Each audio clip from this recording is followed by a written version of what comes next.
totally and brutally honest here. Sean Corbin makes Valery Brudov look like Ivan Drago. It's as simple as that. He's beat what's in front of him tonight. He faces me. He's going to visit mental demons again. And let's get something straight. Come to me, mate. You come to me. Next time, ain't no judges going to be needed. I'm going to do worse than Kovalev. I am going to do worse than Kovalev. Saturday night, mate, you better hold it together. I'm going to smash it near you to pieces, mate. I'm going to hit him. When he gets in the ring and we get 10-ounce gloves on, I'm going to smash his head to bits. I'm going to do it November the 30th against all odds. No matter what people say, the journalists write what you want. All as I'll say is tune back in and then look at me on December the 1st when I am world champion. It's as simple as that. I'm willing to die in that ring. It's as simple as that. I am willing to die. I'm willing to die, Saturday. Is he? You fucking rat! It's Tony, everybody. You fucking rat. It's Seed Andy as we move on to Bellew of the Weeks. I don't want to hear anything about it. Unless Dillian Whyte wins it this week, and I don't want to hear any other nomination. That is an abomination he said this week. Dillian Whyte. Jesus, suffering Christ. Apparently, Glenn McCrory's on the source, Andy. This is breaking news, so that could be worth having a look over on Twitter if you're not busy. Buy that man a drink. I'll go and have a wee swatch at that. Good old Glenn. While Andy's looking for Glenn, we'll get stuck into Bellew of the Week. We had the first one phoned in by Andy Jones, but the lawyers have got stuck in on this one, so I'm not going to read it out until we've had it fully checked. So I'll just put this screenshot up on the screen. So if you're listening on iTunes or Apple Podcasts or SoundCloud, or you're dropping likes, come on over to YouTube and you can see that one on the screen. The lawyers have got involved, so I'm not gonna read that one out. Dean Glover is the first nomination. Then Billy Graham. Which of my fighters didn't quite achieve what I think they could have? Paul Smith Jr. had a great career, says Billy, and I love him as a lad. I think he could have knocked people out at world level. I think I take a lot of blame for that, says Billy Graham. Next one is nominated from Dominic, talking about the old Frampton-McGuigan situation. What's going on here then, Andy? I tell you what, Frampton may be 10-9 down after the first round, I think. The boys are in court, arguing back and forward over... what is it, tax and stuff. How's it going in the courtroom from your observations? I don't know, mate.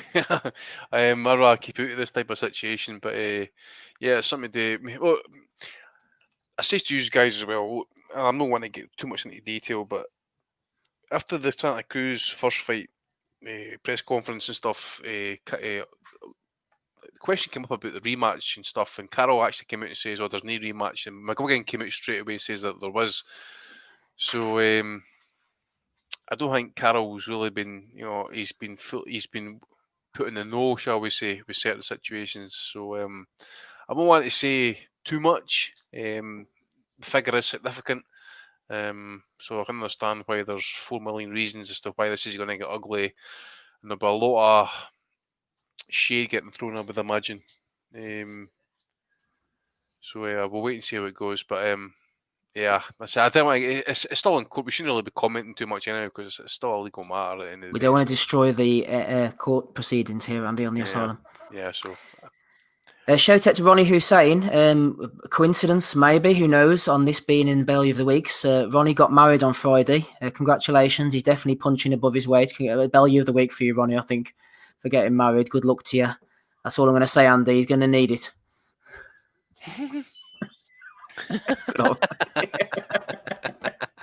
An experienced man like yourself, Andy, you have to get stuck in and sort it out, don't you? These women are hard to handle. You got it, mate. You got to put your foot down with a firm hand.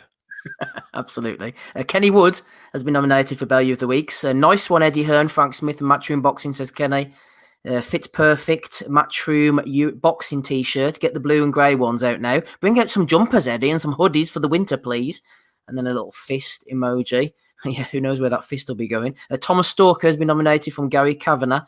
When his mind is in the right place, Dave Allen is a dangerous fighter, and his mind is definitely in the right place right now. The return of the Rhino, TBA soon. Can't get Ozzy's view on that. He's jumped off the call, unfortunately. No Consent Boxing has nominated Nigel Benn, talking about the Idris Virgo fight.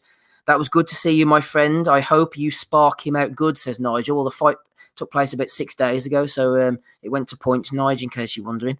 Zeconomics has nominated Ricky Hatton, celebrating September the 11th, which was the day he won his first fight, a KO against Kid McCauley back in 1997. Good old Ricky. Tony Bellew has been nominated by Trading Leather Boxing. Live on TalkSport now, Alan Brazil currently holding him hostage to talk about Everton. Dan Desmond Properties, this is our friend Des over on Twitter. Good lad is Des. Nominated Clarissa Shields. The reason boxing doesn't let women fight the same amount of time as the men, says Clarissa, is because the stats would embarrass some of its best fighters. They'd also see that some women are in better shape, have better stamina, and can get KOs just as the men. The comparison would make guys cry, says Clarissa. So she's letting things rip on shut up, Twitter. like, would she ever have a fucking rest like Clarissa Shields? Nobody gives a shit, man. That's not why the rounds are not 3 minutes, right? Whatever the reasons are, I don't know exactly what they are, but it's not because they're going to make male fans of the sport cry, right? Fucking hell, Clarissa Shields. Nomination for Clarissa is there as well, coming in from Clarissa Rob. explains it all. Clarissa explains it all. That's a niche reference there.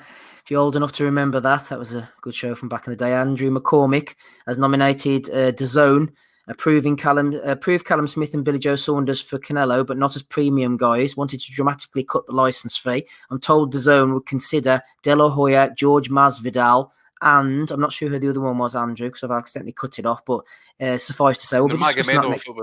Was it Mag? Was it? Oh. No, it's just you got that wee gimp Frank Smith and that saying, "Oh, they need to keep up with us. We're just out with spendies." Or how's that working for you again? Arsehole. Evening, Frank. Good evening, Edward. Evening, Edward. Evening, Frank. Psychological Clever Sitole has nominated Richard Lartey. Options on Lartey. He couldn't get in the country to fight Nathan Gorman. Fight being pushed back. Andy, this is right up your street. David Almond, 86. On Boxing Scene. Dillian Whyte. I got dropped. I wasn't Sparko. I got up straight after. Discuss. I don't think there's very much to discuss, mate. To be honest, disgusted by the comments and stuff. As I say, I just said it there. Look, if he come out and just says, "I got iced off," it can happen. You know, at the end of the day, you're a trained professional fighter, trained to knock people out, right? It happens. Just come out and own it, and then people wouldn't give you shit. But this is the stuff that people are talking about. This delusional stuff, right? Just own it. But yeah, listen, mate. You were sparked. You were on your back, legs flat out, right, flatlined. You seen Eddie shout to Barry in the cupboard, "Go get to the air cupboard, get me a blanket and a fucking pillow." You had the ambulance coming in with the oxygen mask. You were put in the recovery position. You were then sat up against the ropes like a fucking drunk in the streets looking for a fish supper, right? And that was the sparkled. It was the sparkled. That is what it looks like to get knocked out. Because I think, Tistor called it right, Aaron Smith called it right. Who's your man that Carol Frampton does the podcast with? Chris Lloyd. They all called it the same. Knocked out, ruined, sparked. It's just, there's no other word to put it. You were iced. Look, Dylan, you could have counted to like 60. You were still wanting prepared to fight on. So own it. And it would have been nothing would have been said, but no, you just double down on it. And the people who have got behind you, allowing you to say that shit, should be saying to you quietly, "Dylan, just shut the fuck up. Just shut up. You're ruining yourself. Maybe you're still concussed. Maybe you haven't seen it back, but Christ, dude, I mean, you should know it. You took an astral travel trip after that fucking left. Told you, Andy, he was knocked out that heavy. Eddie had him putting the bins out on the Thursday, so you might as well lie here. Anyway, it's the green one this week, Dillian.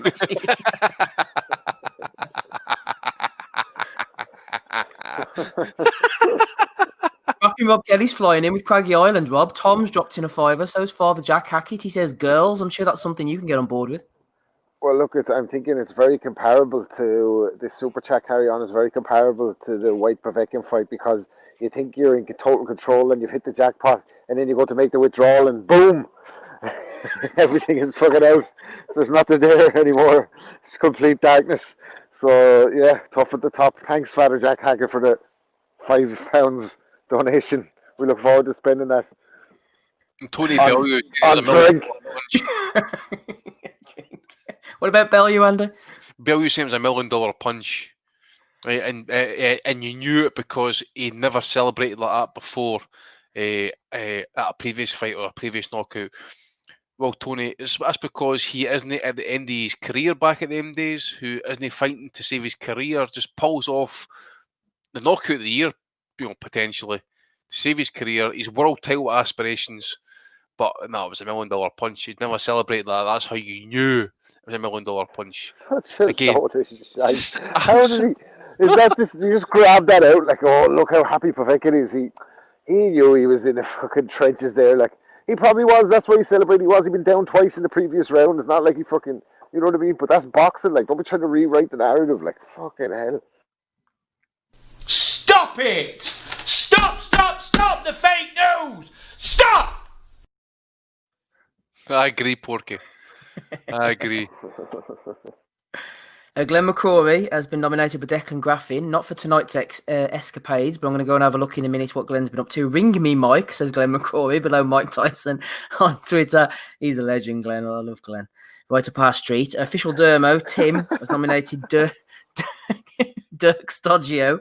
What's the fun in making a fight between two people in the same promotion, says Dirk, in response to the proposed Billy Joe Saunders-Demetrius Andrade fight? You can't root for one or the other. We prefer matchups with someone from outside the promotion, says Dirk Stoggio, supporting promoters here on a Sunday evening. Colin Simpson has nominated Tony Bellew. I've never seen Povetkin show emotion in 15 years. He screamed at the top of his voice when he hit Whyte. He knows that's a one-in-a-lifetime punch. He'll never land a punch like that again, says Tony. LF Doom has nominated Bellew of the Week for anyone who had a bet on Ziani to beat Dil Magani on points last week. Fair shout out, LF Doom. Fair shout out. Frank Warren was on rare form last night. Dobson Boxbet has nominated Frank. Look at the length of his trousers. It's annoyed me all evening. I know Box Nation and Frank generally has had some tough years. He's clearly wearing children's clothes here nonetheless. I'll tell you what, Frank was all over the place last night, talking about people getting stopped who just lost on points, calling Mark Heffron Tommy all the way through the interview, even though it was his dad, mixing up Dubois and Yard. Frank's lost the plot, Andy, and I love it. We need more of him on the mic. I'm not saying that. I can't afford a lawsuit. But I'm just trying to get this Tony Bellew video, by the way. What the fuck? I don't think I've deleted it, man. Fucking hell. Oh, on you go, mate. Sorry. No, I've not deleted it. I'll find it. Free Terry Waite, says Finton Stack. There's one from the past there. Let's party like it's the Iraq War. Send that one to my Twitter, Andy. I might be able to get that up for you. I can't do it on the StreamYard chat. Try it on my Twitter. Talking to Twitter, O'Hara Davis has been nominated for tweeting out O'Hara Davis. Obviously, searching his own name. Says Sam at Glaz La Glaz. Is that Sam Dorset? Maybe might be under a new name. Nomination for Christina Poncha, talking on the ESPN broadcast. This one's coming from me, by the way. She was announcing the fact there's a super cruiserweight division being considered by the WBC, and they are proposing Deontay Wilder versus Alexander Usyk for the first title bout, just in case those two guys haven't got anything else to do. Christina went on to say this was being reported in the UK's Sun newspaper. So, all right, Christina, thanks for that. the Sun, the bastion of truth. The people that brought us Hillsborough. You know, Jesus, suffering, man. The bastions of truth, they're fuckers, man. The Sun, I wouldn't make my arse wet, man. Yeah, stick the fish and chips on that. Christina using it as a sauce, HP sauce maybe. Andrew McCormick is nominated Odis Markovsky. Odis said there was no one else to fight him. At least he's not ducking no one like Lomachenko. Who's he talking about, you might ask? Devon Haney, nonetheless. This is in response to a tweet from Matchroom, who put out an on this day tweet, Andy. On this day in 2019, Devon Haney won the interim WBC world title in New York City, shattering Zor Abdullahev's orbital bone to end the fight in the fourth. I mean, I know we have on this days, you know, like say, I don't know, Pernell Whitaker fought Chavez or Alan Minter or somebody, you know, Matthew Saad Mohammed won such and such. On this day back in 2019, Devon Haney got emailed the world title in New York interim. There you go. The unified Gmail and Yahoo.com champion. Yeah. Jesus. Oh dear. We'll all remember where we were when that happened. Nomination there from Andrew McCormick. Porky Ross has nominated Matchroom Bots. Kevin Greaves was tweeting out furiously. Any news on the fan attendance at the Dubois fight, Frank? And he put this like repeatedly below Frank Warren's Twitter, just one after another. So a suspected bot there. Also a nomination for Johnny Nelson about the Sky Sports bios. Already covered that one for you, Russ. Nomination again coming in from Russ for Kugan Cassius. for doing daily bollocks with his interviews. First of all, the Froch interview at Femi, where Froch said Joshua got beat. There was the private chat that Coogan filmed and put out. That was sneaky. The Mark Tibbs interview that Dillian told Coogan to take down. Also, Shannon Courtney's interview, crying for her first loss, highlighting mental health, doing it on World Suicide Day, disabling the comments. I've done so many videos, and she is part of the Matchroom cult, blah, blah, blah, says Porky nomination for her. I think that's all the ones I've got, actually. I know a big front runner, Andy, this week was Dillian Whyte for you. Yes. Any other nominations? Well, I sent you that one, mate, about the Matthew Macklin and Tony Bellew comments on Twitter there. So Okay, keep going and I'll bring that one up. Yep, no problem. So I'm going to ping up Idris Virgo. He's been on for $100,000. I think it got up as well with Stephen Goodwin. Apparently he made comments about Liam Williams and all that sort of stuff. So Liam Williams responds, "Fuck's sake, this clown's embarrassing himself badly. I'll go to his gym next week if he wants." And of course, Idris Virgo's nowhere to be seen for comments, so maybe his arse has collapsed. Liam Williams is trying to make a name off Idris Virgo, according to him. That's what he said. Like, these people are nobodies. Like, we've seen this before, man. Like, you're not as charismatic as even Prince Patel. So what is that telling you, man? Like, this angle is not going to work for you. Like, I mean, you're on Love Island fucking 2 years ago. You haven't even got a big following on the fucking social media, man. Relax, like. Oh, that guy's unbearable. Has he not learned anything from O'Hara Davis? Fuck's sake. 2 nominations for Thomas Treiber, for one for getting the wrong winner in the Ali fight, and for asking the people to for a moment's silence for Alan Minter when there's no fucker in the actual arena. That was a wee bit too early for that one, actually, but it still stands. Late one as well. I don't know if anybody's on Instagram and stuff, but I follow Sergey Kovalev. So Sergey Kovalev's away doing this thing today with his youngest son. It's like something like Go Ape, so you kind of like climb up the trees on a zip line and stuff, and you go across these assault courses and stuff. So it gets to the zip line part, and the wee man's just not having it. He's not forgotten across the zip line, and he's fucking screaming, he's welching, he's like shrieking. It's not happening. Kovalev's like, "You're fucking gone." It just fucking pushed him straight down the line, and the wee man's got in the fucking light, and you can hear, I don't know what Sergey's saying to him, but you can see the wee man head. I thought it was like Kevin McAllister in Home Alone heading for the treehouse, right out through the back end. It just the speed he was going down it. But he got used to it in the end, so I thought Kovalev was top parent there, just like, fuck your fears, just get on with it. Just goes to show you. Just goes to show you, Andy. You never know. You never know who you could bump into at the zip line, and so you'd want to be careful what you say to fellas around the zip line. You never know who could be there. I've got that ready, Andy, if you're ready now. Yeah, when you go, mate, that's my last one anyway. Okay, cheers, dude. Let's get on with this. And Andy sent in again via Sam. A week, and we're going to be biased every single week there ever is, because I literally landed $1 million punch me, the punch of his career. And when, you know it's the punch of his career when he never responds like that and reacts when he wins like that. For a shot that would probably land, out of every 1,000 times you threw it, it would land once. Then he gets caught with a lucky shot, and it was luck. Povetkin just wasn't in the fight. He didn't win a round. That was his last roll of the dice there, Povetkin. He's gone, mate. He's on the verge of being stopped himself. Take nothing away from a very good one shot from Alexander Povetkin, and he's knocked Dillian Whyte cold here in the 5th round, and that is extraordinary. A week, and we're going to be going back on Mackley again. I'll tell you what, Spencer Oliver looked like he'd had a few there. Very good. So I'm saying, mate, it's jobs for the boys, isn't it? So they're all in it for a good time, barbecue, and having speak to Joy Nelson, hanging around with Anna Woolhouse. Yeah, you know what I mean. Yeah, Chuckwu's getting stuck in the Anna Woolhouse chat. I think he's going to ditch Judge Judy at this rate. Any nominations from you, Rob? What's his fucking face is back at us this week. Gary Russell Jr. Apparently now the beef is with Haney. I think he's clocked during lockdown that people only talk about this fellow when he opens his mouth, because you don't see him in the ring. So I don't even want to go on a rant about him. He's just a painful little idiot, like, isn't he? So apparently there's a fight deal in the work to fight Haney. So we get to see Haney and him fight each other at least. That might be a positive, but certainly not listening to Gary Russell Jr. Like, he's painful. But yeah, no, just the regular that guy who edited that clip together was brilliant. Like we hear all the shit week in week out and we're talking about it, but to hear it all lined up there, like it's embarrassing. Like it's absolutely embarrassing. We got to be biased every single week.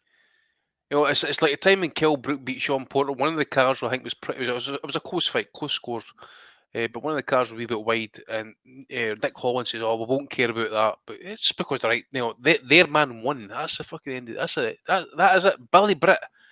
That's what it's all about. Okie dokie. Then who we're going to go for? Then Andy, who's Dillian your Whyte. nomination?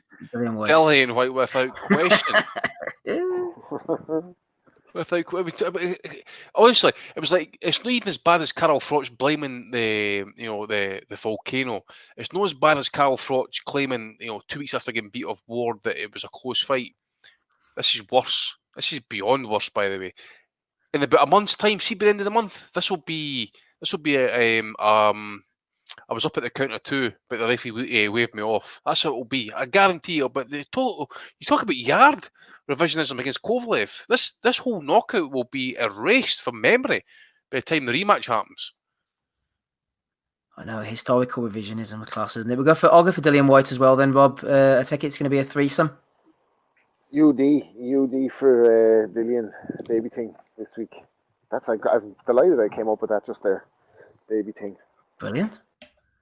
Brilliant stuff from Rapping Rob Kelly there. Episode maybe 390. Maybe throw some other fibre there from Craggy Island for that original material. Absolutely. Father Dick Byrne is jumping in as we speak. Okay, congratulations, Dillian. Bellew of the Week, episode 390. Let's do a bit of housekeeping.